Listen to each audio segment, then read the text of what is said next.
All right, I'm reporting to you from 222nd and 4th Place in Bothell, Washington.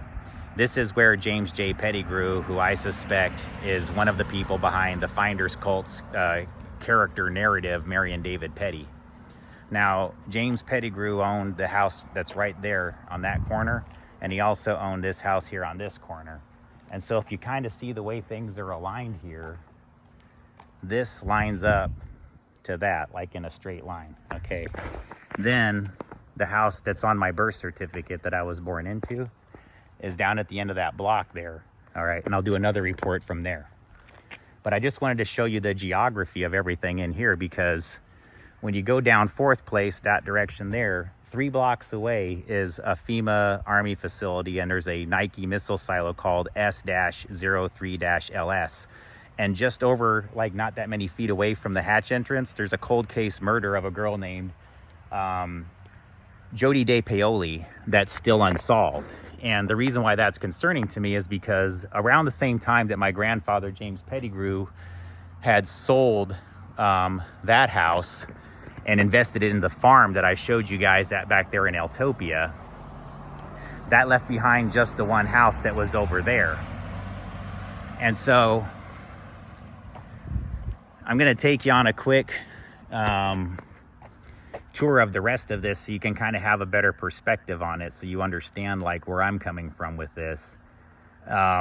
It wasn't just that I found all this information, folks. It's that I found other records in this neighborhood that show that things that were going on, and some of the people that may have been connected to the Love Family cult and the Church of Jesus Christ at Armageddon that I think surrounds my grandfather and some of his activities.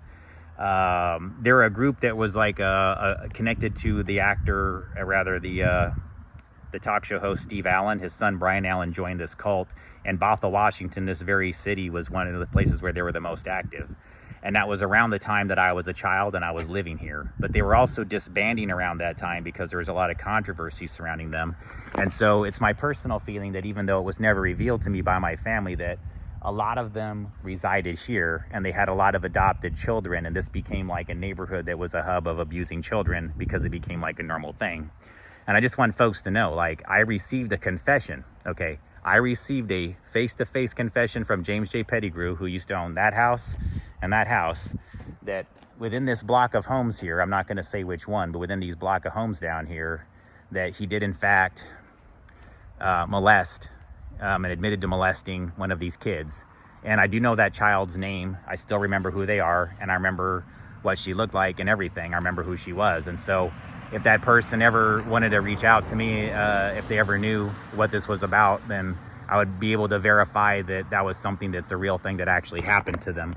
Because if you ask me, this whole neighborhood covered up a lot of very ugly activities in the late 80s. And a lot of that centered around the sale of that house, and then James taking the money from the sale of that house and putting it into our family farm in Eltopia.